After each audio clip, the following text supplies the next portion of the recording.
인사하고 내려가야 되는 게 아닌가 그런 생각이 좀 들었어요. 그리고 진주자매가 좀 걱정이 됩니다. 편집을 좀 해줬어야 되는데 농담입니다. 우리 아내 영상을 보면서 정말 자유라는 것이 굉장히 피상적인 이야기 같지만 굉장히 실제적인 얘기구나. 영상을 보면서 그런 생각이 듭니다. 오늘 말씀을 통해서 주께서 각 분의 심령에 말씀해 주시기를 바랍니다. 오늘의 말씀의 제목은 참으로 자유하려면입니다. 잠깐 기도하겠습니다. 사랑하는 아버지 하나님, 저희들은 참 자유롭고 싶습니다. 그런데 어떤 이유에서인지는 모르지만 부자유할 때가 많고 또 어디서부터 어떻게 참 자유를 찾아가야 할지 고민하며 또 방황하고 있을 때가 참 많습니다.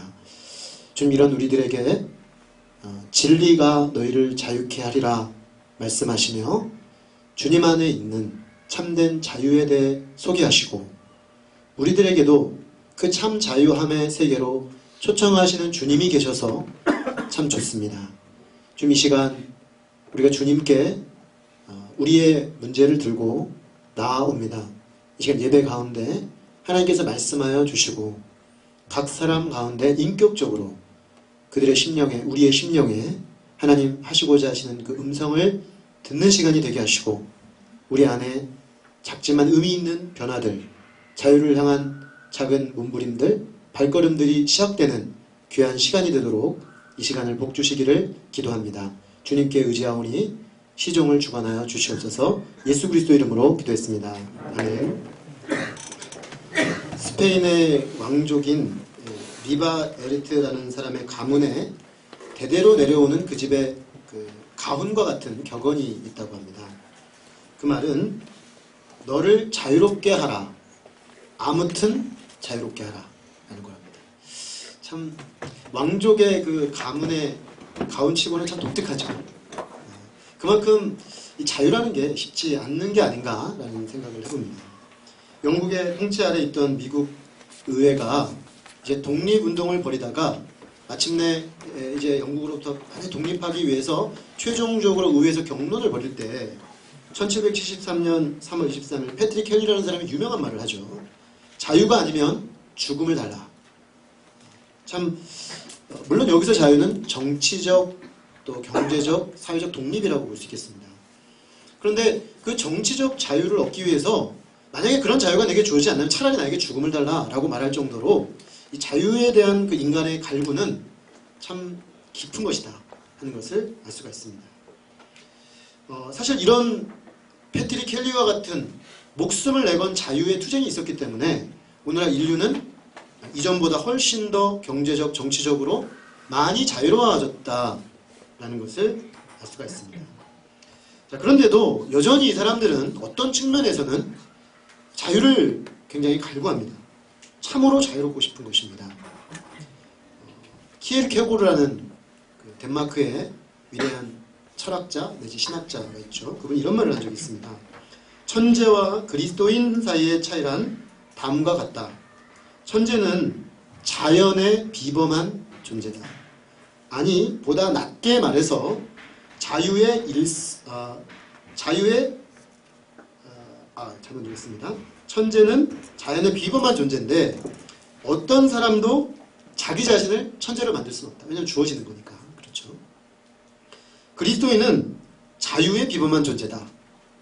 아니 보다 낮게 말해서 자유의 일상적인 존재다. 이렇게 말했습니다.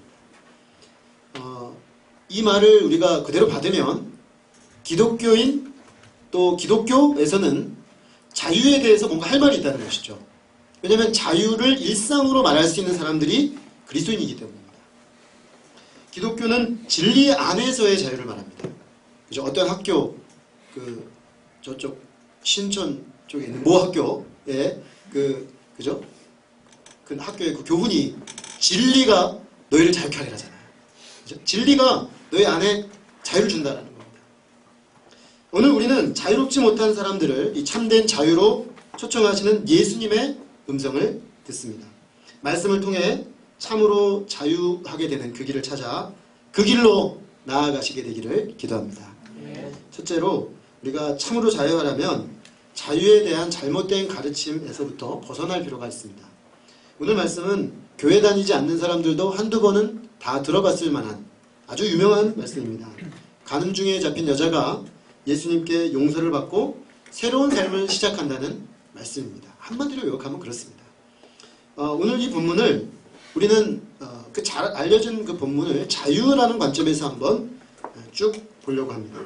오늘 본문에 보면은 이 자유의 관점에서 가만히 보면 자유에 대한 잘못된 가르침 때문에 부자유한 인생을 살고 있는 사람들이 등장합니다. 그 첫 번째 사람은 간음 중에 잡혀온 여자입니다. 사실 이 여자는 유대 서기관과 바리새인들의 정치적 목적을 위해 이용당하고 있습니다.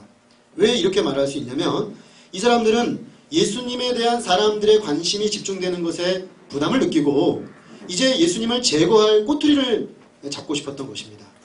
여자는 쉽게 말하면 예수님을 잡아넣을 수 있는 낚시 밑밥입니다.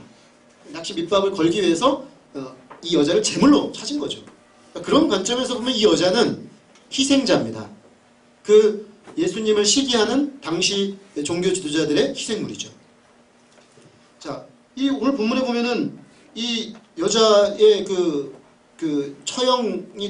처형할 수 있는 근거가 되는 말씀이 신명기 22장 20절, 21절, 22절 말씀인데 원래 그 본문에 보면은 어떻게 되어 있냐면 남자 여자가 간음하다가 현장에서 잡히면 현장에서 돌로 쳐 죽이라고 되어 있어요.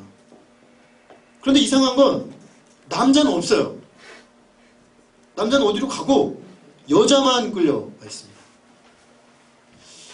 이게 어떻게 된 건지 아무리 생각을 해도 본문에 안 나오니까 알 수가 없죠. 한 가지 가능성은 남자가 지만 내뺀 거죠. 네, 자기만 내빼고 여자는 이제 잡힌 거다. 아니면 의도적으로 이 종교 지도자들이 남자 빼고 더 약한 여자를 데리고 끌고 나와서 지금 예수님 앞에 갖다 세웠다. 이렇게 예상할 수가 있습니다.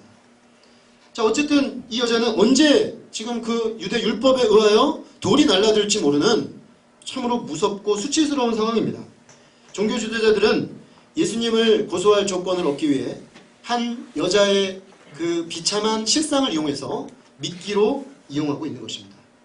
자, 그렇다면은 우리는 질문해 볼 필요가 있겠습니다. 이 여자는 단순히 그 당시 종교 정치의 피해자에 불과한가? 라는 질문입니다. 그렇지 않습니다. 그녀는 지금 자신이 선택한 선택에 책임을 지고 있습니다. 그녀는 자유에 대한 잘못된 생각을 가지고 있었고 그 잘못된 생각에 기초한 선택의 결과 이런 비참한 지경까지 이르게 된 것입니다. 당시 사회는 엄격한 율법 사회였습니다. 간음을 하다가 잡히면 현장에서 돌로 쳐 죽이도록 되어 있는 율법이 시퍼렇게 살아있는 아주 강력한 율법 사회입니다. 그런데 이 여자는 어찌된 일인지 그 율법을 여벌한 듯이 어기면서 간음을 하다가 현장에서 잡혔습니다. 사실 이 여자의 죄가 상당히 중하다는 것은 신명기 말씀을 근거해 보면 좀 심각하게 다가옵니다. 왜냐하면 거기 규정에 보면 돌로 쳐 죽이도록 한 규정은 여자가 결혼했거나 적어도 약혼한 상태일 경우에입니다. 그러니까 지금 이 여자는 미혼녀가 아니에요. 결혼한 여자입니다. 결혼한 여자인데 어떤 남자랑 간음을 하다가 잡힌 것입니다. 자, 그런데 이 여자는 결혼을 해서 결혼의 권태기가 왔는지 어떤 남자랑 마음이 맞아 간음을 하다 이렇게 잡혀왔습니다. 그녀는 결혼제도에 또 약혼이라는 어떤 현실이 거추장스럽게 느껴졌을까요? 한 남자에게 헌신한다는 것이 부담되었던 것일까요? 그 모든 것을 벗어버리고 불같이 타오르는 뜨거운 열정이 이끄는 대로 자유롭게 밀회를 즐기고 싶었던 것일까요? 요즘 우리 방송에 아주 인기리에 방영되고 있는 그 방송 제목이, 드라마 제목이 밀회죠. 20살 차이가 나는 오늘 이 상황입니다. 딱 유부녀인데 자기 남편의 제자에게 자기 인생 최초로 열정을 느꼈어요. 남편은 그냥 조건이 맞아서 결혼한 거예요. 상류사회로 진출하기 위해서 조건을 따라 결혼을 했는데 사랑이 없는 거죠. 그런데 이 아이랑 같이 피아노를 치다 보니까 열정이 생긴 거야. 그죠? 그 피아노를 치는 장면이 얼마나 정말 그 부담스러웠는지 몰라요. 그러니까 근데 그 통한 거죠. 통한 거야. 자기 인생 최초로 통하는 남자를 만났어요. 다만 19살이 어릴 뿐이에요. 근데 그 드라마를 보는데요, 수많은 그 40, 50대 아주머니들이 열광하고 있어요. 왜일까요? 부럽다 이런 거죠. 부럽다. 자, 유아인이랑, 그죠? 근데 사실은 어쩌면 사람들에게 있는 욕망을 건드리고 있는 것이고, 또 한편으로는 진정한 사랑이 없이 결혼한 사람들의 어떤 아픔을 너무나 공감나게 그렸기 때문에 그게 이렇게 너무 지저분하고 추하게 보이지 않습니다. 근데 이게 드라마의 힘이죠. 어떤 시선으로 그리냐에 따라 명백하게 가정을 파괴시키는 심각한 범죄임에도 불구하고 아름다운 로망으로 바꿔놓는 게 드라마의 무서움이에요. 근데 이 여자는 2000년 전에 이미 미르를 찍었어요. 자기가 실행해버린 여자예요. 시대를 앞서가는 여성. 뭐 이렇게 우리가 긍정적으로 평가하면 말할 수 있겠어요? 자, 그런데 사실은 한 가지 분명한 게 있어요. 이 여자가 고의적으로 율법의 경계선을 넘어갔다는 것입니다. 이건 분명히 그녀의 선택이에요. 자유를 그녀는 자기를 얽어매는 모든 것으로부터 해방되는 것으로 정의한다면 이것은 분명히 자유의 행위일 수 있습니다. 왜냐하면 자기를 얽어매고 있다고 여겨지는 율법을 그녀는 벗어버렸으니까요. 깨버렸으니까요.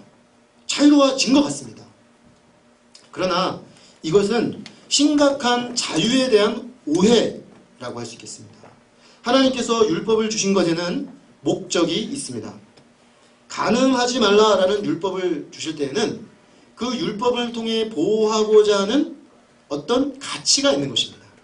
살인하지 말라라는 것은 단지 어떤 행위를 규제하는 데 목적이 있는 것이 아니라 사람의 생명에 있는 가치를 보존하시고자 하는 하나님의 뜻이 있는 것이죠.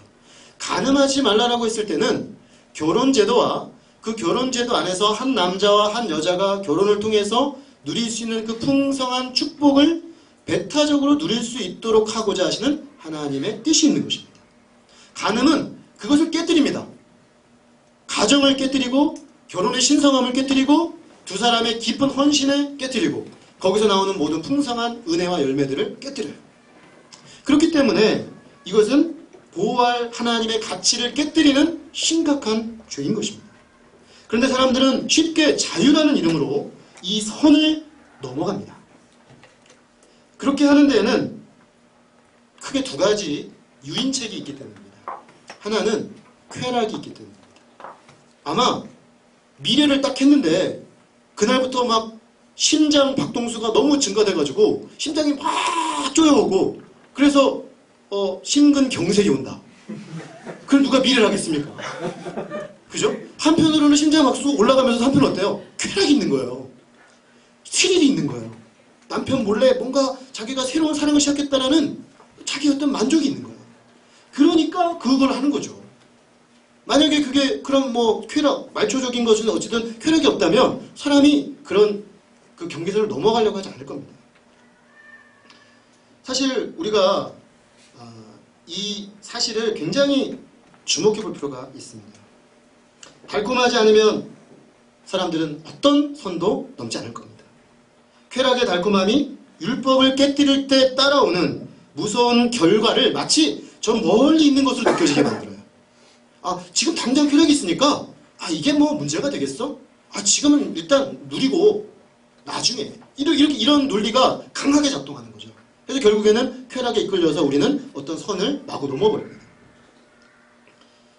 근데 사실 사람들이 율법을 깨뜨리는 데는 그거보다 더 심각하고 근원적인 원인이 있습니다. 그것은 바로 인간이 어떤 외부에서 부여되는 법을 깨뜨리려는 내적 본성을 가진 존재라는 것입니다. 이것은 아담이 하나님의 법을 깨뜨린 이래로 인간 안에 내재하고 있습니다. 그래서 아담이 하나님의 법을 싫어하고 그 법을 깨뜨릴 때 자유로워진다는 그 가르침을 따랐죠. 그 가르침은 누가 주었습니까? 사단이 주었습니다. 사단이 이걸 따 먹으면 네가 하나님과 같이 되어 자유할 것이다 라고 말했어요. 하나님은 그렇게 말씀하지 않았어요. 하나님은 내가 너에게 모든 자유를 주겠다. 네가 누리는 모든 인간으로서의 자유는 하나님과 인간의 피조물, 하나님의 하나님된 인간의 피조물됨이라는 이 질서 속에서 누리는 것을 기억하라 라고 말씀하셨어요. 그러므로 이것을 깨뜨리는 순간 너에겐 죽음이 형벌로 주어질 것이다 라고 말씀하셨습니다. 사단은 샥 바꿔놨습니다. 아니, 깨뜨려봐. 그러면 네가 하나님 자리에 가서 마음대로 네가 자유롭게 살 수가 있어 라고 말한 것이죠. 그런데 이건 새빨간 거짓말이었습니다. 창세기 3장을 보면 아담이 자유로워진 것이 아니라 그때부터 가리기 시작해요. 수치감을 느끼기 시작합니다. 그리고 부인하고 관계가 깨져버려요. 하나님하고도 관계가 깨져버려요. 사실은 하나님의 법을 깨뜨리면 자유로울 것 같았는데 오히려 수치심과 두려움과 관계 파괴라는 심각한 열매들이 찾아 들어온 것입니다. 하나님께로 그 마음을 돌이키기 전에 인간은 그 하나님의 법을 깨뜨리는 것을 이제 자유롭게 되는 것으로 생각하기 시작한 것입니다. 자, 이 아담의 범죄 이후로 아담의 본성이 우리 안에 있기 때문에 그때부터 사람에게 나타나는 특징은 하지 말라고 하면 귀엽고 하고 싶어요. 그게 그래요. 희한해요. 하지마 하지마 하지마 그러면 꼭 해라 꼭 해라 이렇게 들려요. 내가 한번 넘어봐야겠다. 그게 굉장히 도전적으로 느껴지지 않습니까? 그 이상해요. 우리가 근데 그게 특별히 그 사람이 나빠서 그렇습니까? 왜 격한 공감을 우리 갑자기 너무 격한 공감을 하시네. 왜 우리 본성에 맞는 얘기니까. 우리 뭐 테이 목자만 그러겠어요. 우리 다 해당되는 얘기예요. 저도 그렇습니다. 저도 이상해요. 이상하게 하지 말라 그러면 더 해보고 싶어. 그게 바르다는 것도 아는데 깨뜨려보고 싶어. 이게 우리가 죄성이 있다는 겁니다. 제 애들을 키우다 보면요 맨날 하는 얘기가 그거예요. 너는 어떻게 이렇게 하지 말라고 지난번에 얘기했지. 근데 꼭 깨요. 그러려고 존재하는 것 같아요 우리 아이들이. 그 안에 그런 본성이 있어요. 본성이 있어요. 그게 옳다는 거 인정해요. 너 이거 옳다는 거 알지? 아빠가 부여한 게 아니라 객관적으로 옳다고 인정하지. 그렇대요. 근데 왜 그랬어? 모르겠어요. 자기도 몰라요. 왜냐면 내 안에서 시킨 거예요. 내 안에서 그 법을 깨뜨리고자 하는 열망에 순종해버린 거예요. 사실은 우리 안에 이런 본성이 있다는 것입니다. 거기에 쾌락이라는 것까지 맞물리니까 그냥 깨뜨리고 나가는 겁니다. 그리고 그것을 자유라는 이름으로 샥 포장해버려요. 범죄하고 그 형벌의 결과에 따라오는 것을 자유로 포장하면서 괜찮은 것으로 미화하는 것이 우리의 모습이라는 것입니다. 그런데 이 잘못된 개념, 잘못된 자유에 대한 인식은 잘못된 선택을 낳고 잘못된 선택은 우리의 책임을 요구합니다. 그렇죠? 아이들을 제가 키울 때 아이들이 성숙해 간다는 게 뭘까요? 저는 책임 있는 존재가 되게 키우는 것이라고 생각합니다. 물론 과도하게 책임을 주면 안 되겠지만 적어도 자기가 한 행동에 책임을 지는 존재가 되도록 저는 키워야 된다고 생각해요. 아까 우리 진주자매가 얘기했잖아요. 애들이 부럽죠. 어떤 면에서는. 왜냐하면 걔네들은 걱정이 없잖아요. 책임이 적어요. 부럽습니다. 저도 부러워요. 저도 우리 애들 보면 부러울 때가 있어요. 저 때가 좋았지.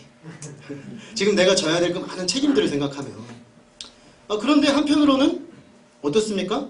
사람이 되어간다는 것, 성장한다는 것은 그에 걸맞는 책임 있는 존재가 된다는 것이죠. 결국에는 자기가 선택한 것에 대해서 책임 있는 존재가 되도록 인간은 만들어진 것입니다.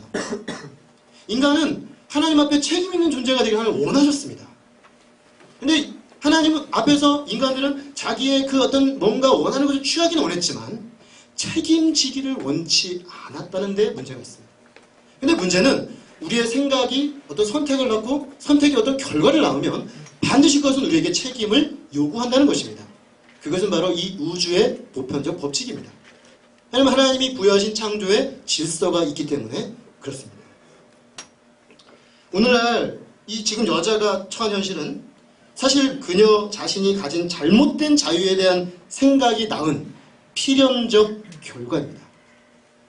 오늘날의 사람들은 이 여자를 참 많이 닮아 있습니다. 오늘날의 사람들은 이렇게 비참하게 잡혀서 돌을 맞지 않습니다. 영악합니다. 훨씬 더. 왜냐면 일단 율법을 다 폐기시켰죠. 우리는 율법 사회에 살고 있지 않습니다. 그리고 지금 남아있는 율법들도 다 거치장스럽고 지금 거두어내려고 해요. 왜? 우리 국민이 합의하여 법을 바꾸면 되니까. 그래서 저것에 부당한 쪽으로 또 우리는 자유로워야 된다라고 사람들은 생각하고 무한대의 자유를 갈구하고자 합니다. 자, 그런데 이렇게 법을 바꾸는 쪽을 택해서 이 법이 나에게 요구하는 결과를 안 받으려고 인간이 아무리 발버둥을 쳐도 세상의 법을 바꾸고 간음을 간음이라 하지 않고 모든 것을 허물있다고 해서 하나님의 법 그 자체가 또 그 법을 깨뜨린 결과가 사라지진 않습니다. 예를 들어볼까요? 간음을 사람들이 죄라고 생각하지 않죠. 성경적으로 볼 때 간음이란 건 한 남자와 한 여자가 결혼관계 밖에서 성적 관계를 맺는 모든 것이 간음입니다. 예수님이 이걸 더 끌어올려서 남자가 여자를 보고 음욕을 품은 자마다 이미 간음했다라고 하셨습니다. 이걸 인정하든 인정하지 않든 이걸 깨뜨린 사람들은 반드시 그 대가를 치르게 돼 있습니다. 결혼관계 밖에서 애가 생기면 대부분의 경우 버립니다. 그 아이를. 낙태를 하거나 갖다 버려요. 그 낙태가 우리나라가 굉장히 많습니다. 세계적인 낙태공화국이에요. 세계 1위예요. 우리가. 1년에 낙태로 죽어가는 애들이 그 통계마다 조금 다른데 적어도 수십만, 많게 통계를 잡으면 100만 명 이상 잡아요. 그 아이들이 어디서 생긴 것입니까? 자기들이 합법적인 관계 안에서 관계를 맺고 생긴 아이들을 책임지기 싫은 거예요. 자, 결국 책임지지 않고 나 법 없는 거로 여겼지만 그 결과는 남았고 그 결과 내가 떠안아야 될 책임을 회피함으로 결국 살인을 저지르고 말았습니다. 그 살인의 흔적은 어떻습니까? 여성들의 몸에 남고 사람의 심령의 상처로 남아서 그 결과를 결국 고스란히 떠안게 된다는 것이죠. 그리고 수많은 이혼이 이루어집니다. 이번에 계모가 아이를 때려서 죽여서 그 형벌을 15년이냐 10년이냐 무기징역이냐 사형이냐 이거 가지고 논쟁이 우리 사회에 있었습니다. 너무 가슴 아픈 사건이죠. 공의가 이루어졌는데 생각해요. 그러나 그 이면을 한번 들여볼 필요가 있습니다. 그 부모님이 이혼을 했어요. 어떤 아픈 사연이 있어서 이혼을 할 수 있다고 최대한 양보해서 본다고 하더라도 그 선택의 결과는 연약한 아이들이 보호받지 못했는 결과로 나왔다는 거죠. 우리가 그걸 받아들이든 받아들이지 않든 그 하나님의 법칙을 깨뜨리는 순간 그 결과물은 엄연히 우리의 삶의 결과물로 남게 된다는 것입니다. 그 미움과 상처와 그 고통을 누가 감당해 줄 것입니까? 사실은 고스란히 그 결과물이 남게 된다는 것입니다. 하나님이 주신 그 결혼이라는 결과 관계 안에서 한 남자와 한 여자가 하나 되는 결혼의 원리를 따라 살지 않는 사람들에게 맺혀지는 수많은 고통의 열매들, 그것이 하나님의 법을 깨뜨리는 것이 결코 자유가 아니라는 것을 보여주고 있는 것입니다.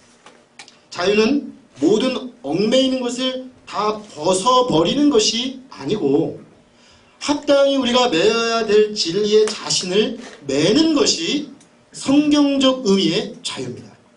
그것을 레을 2를 달리는 기차는 레을 2에 있어야 자유한 것이고 물속에 있는 물고기는 물속에 있어야 자유한 것이고 연줄에 매어있는 연이 수 킬로의 연줄을 메고 날아가도 자유롭게 날아가지만 연줄을 끊는 순간 그것은 자유가 아니라 그냥 날아가서 파괴되어 버리는 것이죠.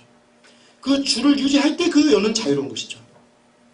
우리가 이런 의미의 자유의 개념, 책임을 지는, 자기 행동의 선택의 책임을 지는 자유의 개념, 성경적 자유의 개념을 제대로 확립할 수 있기를 기도합니다. 자유에 대한 잘못된 가르침에 포로된 사람들은 또 있습니다.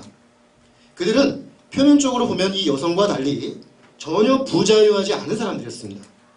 여자를 데리고 와서 예수님 앞에 세우고 너무나 교묘한 덫을 놓았다고 생각하며 득이양양하던 종교 지도자들이 바로 그들입니다.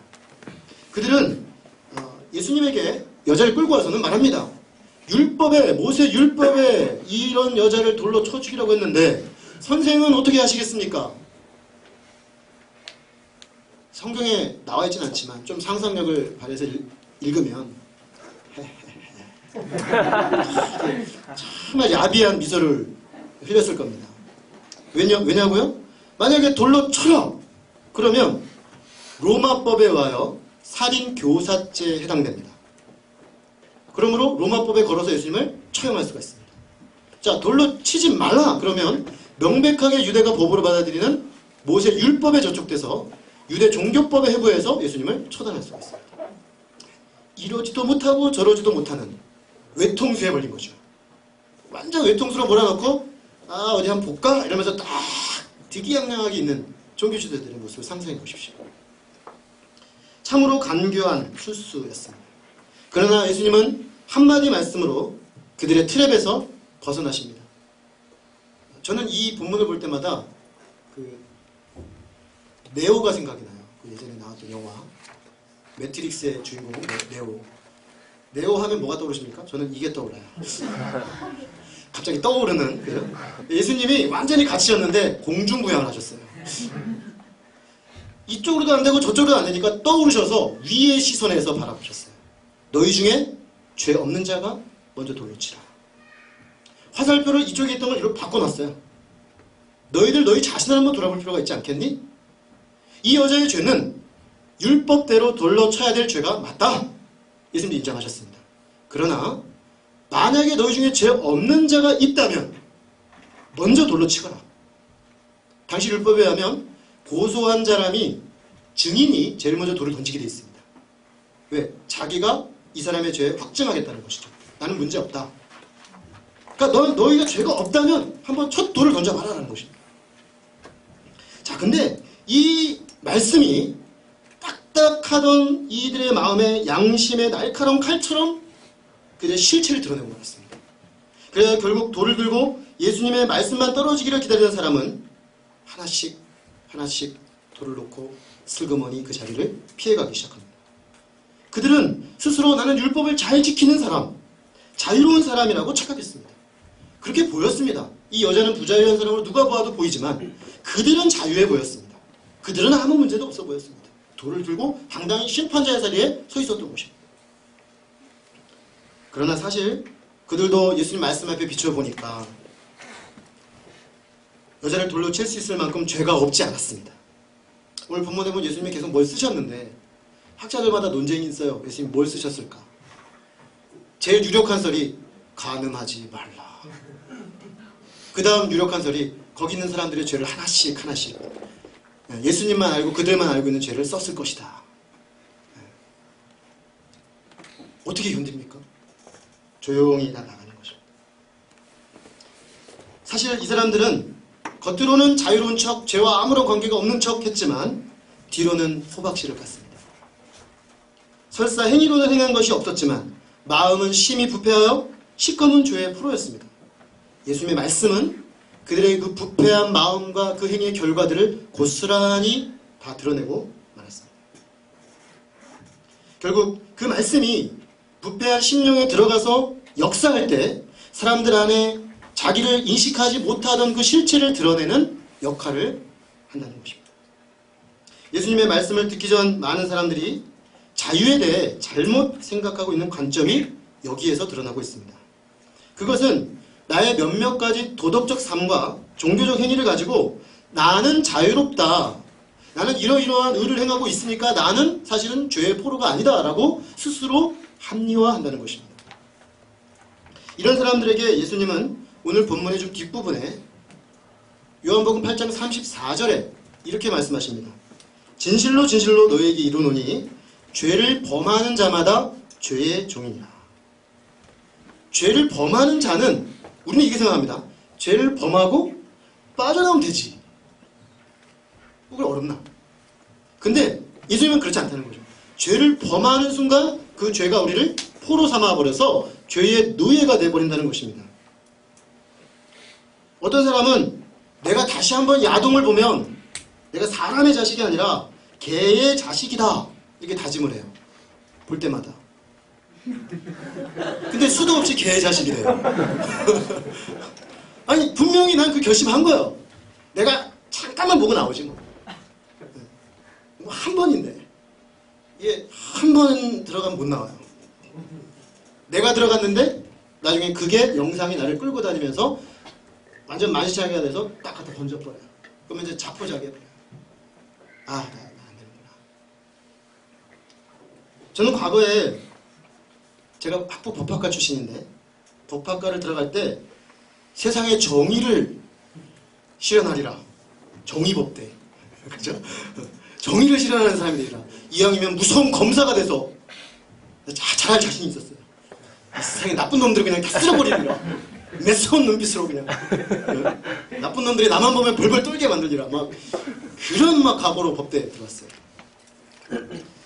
근데 이제 그 생각의 배후에는 나는 의로운 사람, 그들을 심판할 수 있는 의로운 사람, 그래서 불의를 심판할 만한 자격이 있다라는 생각이 깔려 있었던 것이죠. 그런데 하나님 말씀을 제대로 공부하고 그 앞에 서기 전까지는 그랬습니다. 정말 그러려고 했어요. 자신 있었어요. 근데 말씀이 내 마음에 들어오고 그 말씀으로 말미암아 내 양심이 막 깨어나기 시작했습니다. 참 희한합니다. 하나님 말씀이 들어오면요 양심이 예민해져요. 전에는 아무 느낌이 없었던 문제들이 문제로 인식되기 시작해요. 왜? 양심은 말씀을 통해 하나님의 법을 우리 앞에 깨우는 역할을 합니다. 그래서 사람은 양심이 죽어있기도 해요. 어떤 사람은 아예 없는 사람이 있어요. 사이코패스들. 그러나 대부분의 사람들은 양심이 있어요. 그런데 기능이 약화되어 있습니다. 죄인들은. 근데 그 양심이 언제 살아나냐면 말씀이 들어가면 양심이 막 활성화됩니다.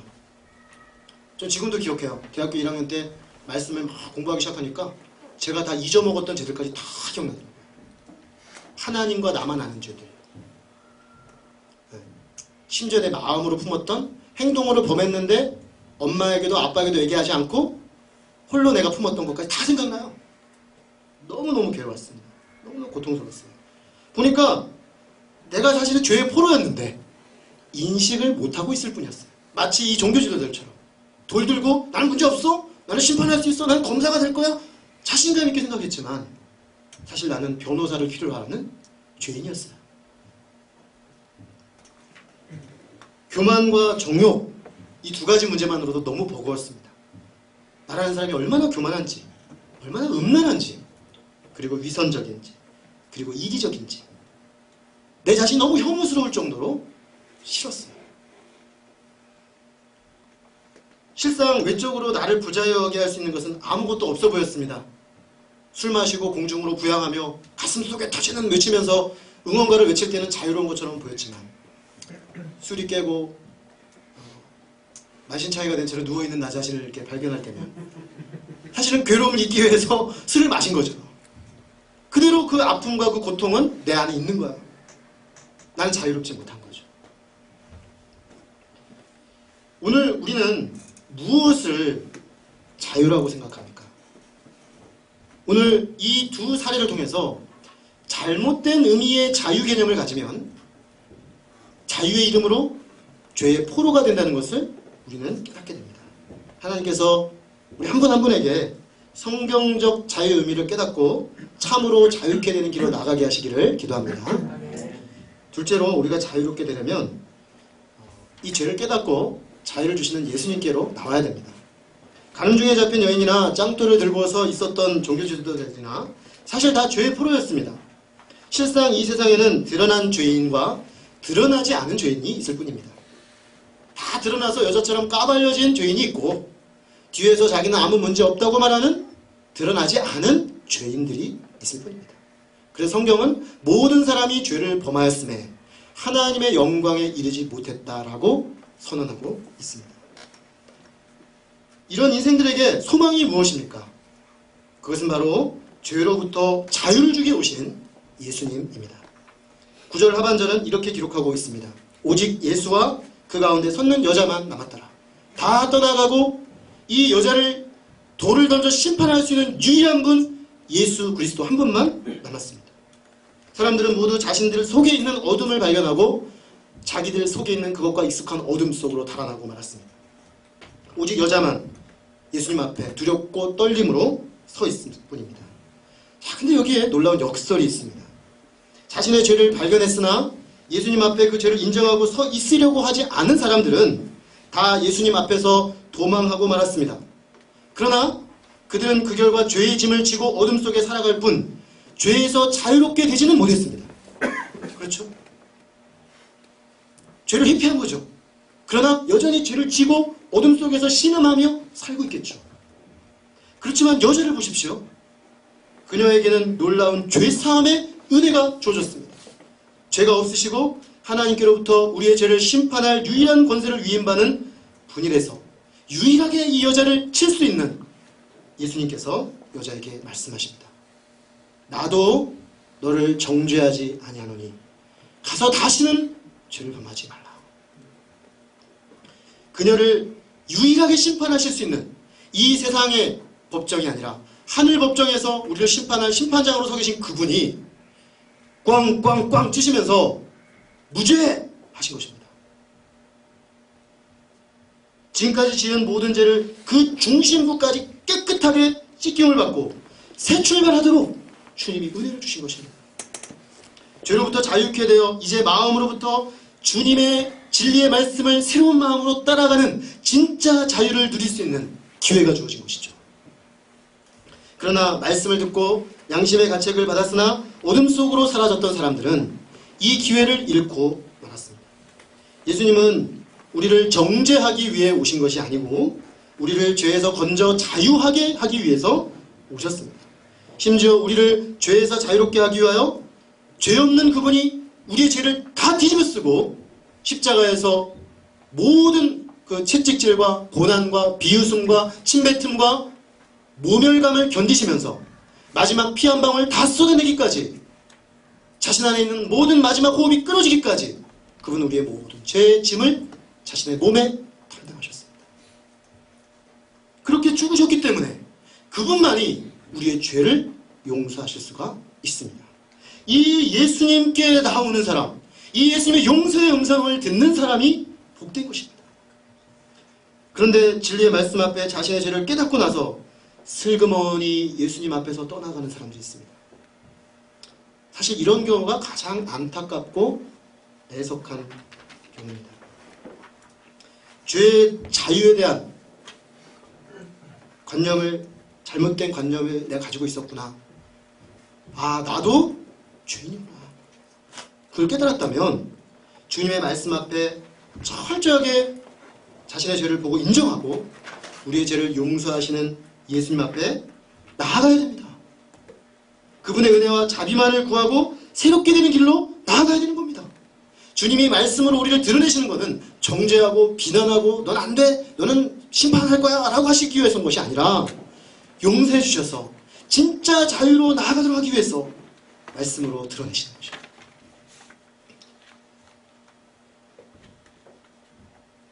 우리가 이 종교 지도자들, 이 사람들의 비극을 되풀이하지 않기를 바랍니다. 사실 말씀이 성령으로 강력하게 선포되는 자리에 가면 깜짝 놀랄 정도로 내 자신의 영적 실체가 드러납니다. 그래서 괴롭습니다. 그래서 후퇴하고 싶고 직면하고 싶지 않습니다. 그럴 수밖에 없겠죠. 그러나 꼭 기억하시기 바랍니다. 예수님은 우리를 정죄하기 위해 오신 것이 아니라 우리의 죄를 담당하시고 용서하시고 죽으시기 위해 오셨다는 것입니다. 주님께서 우리의 모든 죄를 담당하시고 우리의 모든 죄의 수치를 벗기시고 주 안에 자유를 주기 위해 오셨음을 확신하고 이 예수님께로 모두 나올 수 있기를 간절히 기도합니다. 네. 마지막으로 우리가 자유의 길로 나가기 위해서는 진리에 매여야 합니다. 여자의 죄를 용서하심으로 여자를 자유롭게 하신 예수님은 거기서 끝나지 않고 계속해서 자유롭게 사는 길을 말씀해 주십니다. 자, 한 번 자유를 주고 끝이 아니고 애프터 서비스, 그죠? 끝까지 자유롭게 사는. 한 번 자유로웠다 되돌아가면 안 되잖아요. 자유롭고 돌아가서 나가다가 넘어져가지고 부자여져가지고 다시 돌아오면 안 되잖아요. 그래서 계속 자유의 길로 갈 수 있는 길을 얘기하십니다. 그게 뭐냐면 가서 다시는 죄를 범하지 말라. 이 말은 죄와 싸우라는 것입니다. 자, 그러면 죄와 싸우는 방법이 뭐냐? 바로 그 다음에 있습니다. 나는 세상의 빛이니 나를 따라다니는 자는 어둠에 다니지 않고 생명의 빛을 얻으리라. 이 말씀은 진리의 말씀을 따라 죄와 싸우는 삶을 살아라. 빛 가운데 거하는 삶을 살아라 라는 것입니다. 빛 대신 예수님을 따라가므로 무엇이 죄고 무엇이 의인지 깨닫고 죄를 멀리하고 의를 선택하는 삶을 살기 시작하라는 것입니다. 예수님의 용서를 받았다는 건 뭡니까? 그렇게 살 수 있는 힘이 이제 주어졌다는 것입니다. 예전에는 죄인지도 몰랐어요. 뭐가 죄고 뭐가 의인지도 몰랐어요. 거짓된 관념에 사로잡혀서 잘못된 자유를 자유로 여기고 마구 죄를 짓고 살았어요. 그런데 내 죄를 깨닫고 예수님 앞에 용서를 받고 나면 이제는 알아요. 그리고 내가 용서를 받았기 때문에 내 안에 새로운 마음이 생겨요. 뭐냐? 의의 기초에 살고 싶은 마음이 생겨요. 진리의 기초에 살고 싶은 마음이 생겨요. 빛을 따라 살고 싶은 마음이 생겨요. 그리고 죄를 이기고 의를 순종하는 자유가 생깁니다. 여러분, 의를 순종하는 자유를 아십니까? 그게 얼마나 놀라운 자유인지 아십니까? 진짜 자유예요. 깨뜨리는 데 오는 자유하고는 수준이 달라요. 주님은 그리로 인도하시겠다는 거죠. 의를 내 안에서 선택하여 행하는 그 길로 나오라는 것입니다. 그래서 예수님은 진리를 알지니 진리가 너희를 자유케 하리라 했습니다. 근데 진리를 어떻게 합니까? 31절에 말합니다. 너희가 내 말에 거하고 참 주님의 제자가 되면 진리를 알 것이다 하셨습니다. 자, 진리를 알기 위해서는 말씀에 거하여 제자가 되어야 합니다. 그냥 말씀을 한번 들으면 안 돼요. 듣는 거 가지고는 안 되고, 말씀에 거한다는 이 말은 지속적 현재형입니다. 계속해서 말씀 안에 거하는 사람, 그를 제자라고 합니다. 성경은. 말씀 안에 거하여 결국 뭡니까? 말씀이 나를 사로잡는 사람, 그 사람에게 자유, 지속적 자유가 주어진다는 것입니다. 여기에 놀라운 자유의 역설이 있습니다. 자유롭게 되어온 사람은 그러니까 그 자유로 다시 한번 육체의 기회, 방조의 기회로 삼지 않고 적극적으로 진리의 종이 된다는 것입니다. 이게 수준 높은 자유죠. 자유하였는데 다시 종이 되어 스스로 자발적 노예가 된다는 것입니다. 기독교의 자유는 자발적 노예가 되는 자유입니다. 누가 지키지 않았는데 스스로 종되는 자유예요. 빌 하이웨스 목사님이라는 분이 있는데 그분은 이런 말을 한 적이 있습니다. 자유를 얻는 티켓은 순종이다. 진리의 말씀에 매일 때 우리가 자유를 얻는다는 것이죠. 김용재라는 분이 있습니다. 자유는 내가 원하는 것을 마음대로 할 수 있는 상태가 아니다. 진정한 자유란 하나님의 가슴에 담긴 진리를 보고 본 것을 담담하게 말할 수 있는 능력이다. 한마디로 진리에 결박되라는 것입니다. 진리에 꽁꽁 묶이라는 것입니다. 근데 사람들이 볼 때는 야, 쟤는 뭐 이렇게 꽁꽁 묶여 사냐 싶지만 진리에 매인 사람만이 진짜 자유인입니다. 사실 이건 세상에도 동일한 원리가 적용됩니다. 세상에도 보면 결박이 능력입니다. 역설이죠. 결박되는데 어떻게 능력이 나오는가? 결박이 어떻게 자유를 주는가? 지박이라고 혹시 들어보셨습니까? 박지웅이라는 본명을 가진 사람인데요. 9살 때 미국으로 도미한 친구입니다. 근데 음악적 재능이 있어서 줄리어드 음대를 나오고 버클리 음대 많이 들어보셨죠? 버클리 음대, UCLA 음대를 거쳐서 23살에 헐리우드 영화음악 유망주에게 주는 제리 골드스미스상을 동양 최초 최연소의 나이로 수상하였습니다.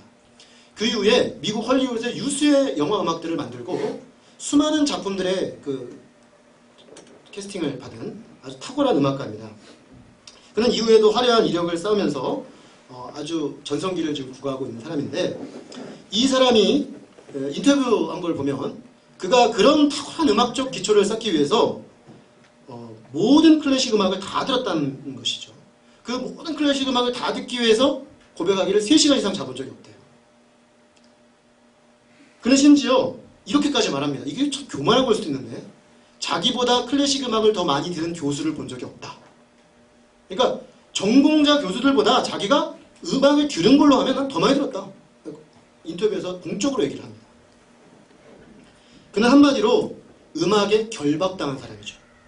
3시간 자는 시간 빼고 100% 음악에 완전히 묶여있는 사람이에요. 그런데 놀라운 것은 음악에 결박당했기 때문에 그는 지금 클래식과 팝과 랩 음악을 자유자재로 넘나드는 음악의 마스터가 됐죠. 그는 자유인이죠. 음악에 관한 한 자유인이에요. 왜냐? 음악에 완벽하게 배웠기 때문에.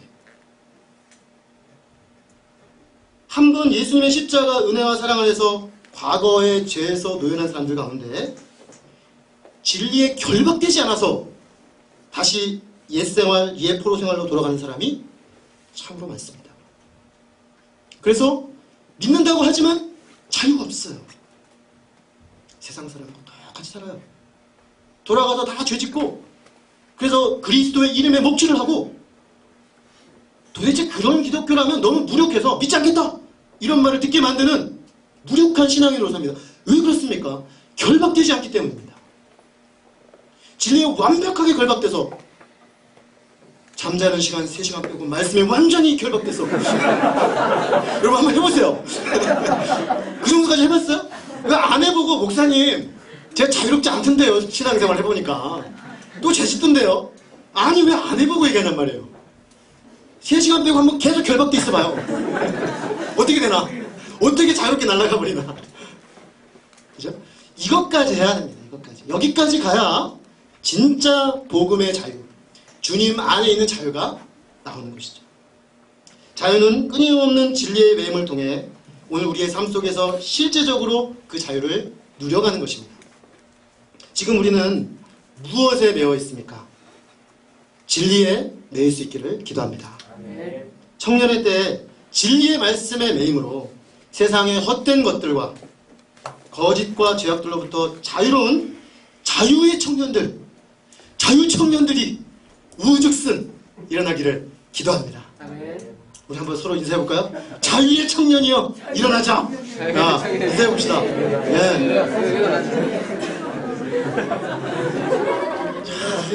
기대가 됩니다. 자유의 청년들이 일어나서 이 세상이 볼 수 없는 자유의 비범한 존재로 오직 하나님께만 매어서 세상의 모든 얽어매는 것들로부터 자유하여 자유의 새 기운을 만들어내는 우리 모두가 되기를 주님의 이름으로 축원합니다. 기도하겠습니다. 하나님 아버지, 우리는 참 자유하고 싶은데 자유의 잘못된 개념이 우리를 얽어매고 마치 하나님의 법을 깨뜨리는 것이 자유인 양 말하는 사탄의 거짓말에 속아서 우리 마음의 본성이 원하는 대로 하나님의 귀한 법을 마구 깨뜨리고 그 결과로 감당할 수 없는 죄의 결과들로 신음하며 낙심하며 울부짖을 때가 참으로 많았습니다. 죄의 달콤한 그 꿀이 당장 내게 유익을 주기 때문에 그 꿀을 빨아먹고는 그 밑에 깊이 배어있는 독에 찔려서 독의 영향을 받아서 시름시름 앓고 있는 우리의 모습을 봅니다. 주님, 우리를 불쌍히 여겨주시고 우리를 거짓되이 결박하고 있는 잘못된 자유의 정의들을 떨쳐버리게 하시고 하나님, 우리의 자유는 하나님의 진리의 말씀에 온전히 매이는 데서 오는 것임을 깨닫게 하여 주시옵소서. 아버지 하나님, 우리는 참 많이 속습니다. 종교 지도자들처럼 나는 아무 문제 없다고, 나는 죄와 아무런 결박관계가 아니라고 생각합니다. 지금 그러나 하나님 말씀이 너무나 신실하게 우리의 심령에 살아날 때는 우리는 거부할 수 없습니다.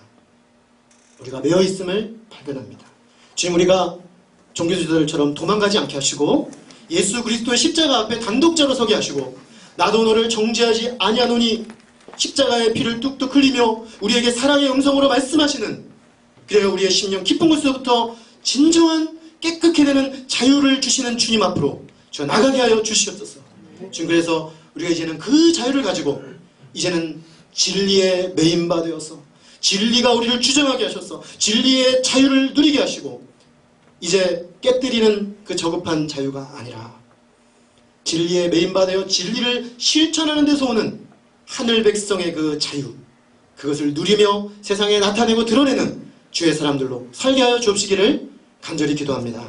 주님, 우리 청년들이 참으로 진정한 자유의 길을 알게 되었사오니 이 길을 붙잡게 하시고 심령에 새기게 하셔서 날마다 그 자유를 누리며 세상에 선포하는 복된 인생으로 굳게 세워 주시옵기를 간절히 기도합니다. 귀한 은혜의 말씀 주심을 감사하고 저는 예수 그리스도 이름으로 기도했습니다. 아멘. 우리 각자 자신의 언어로 주님 앞에 기도하겠습니다.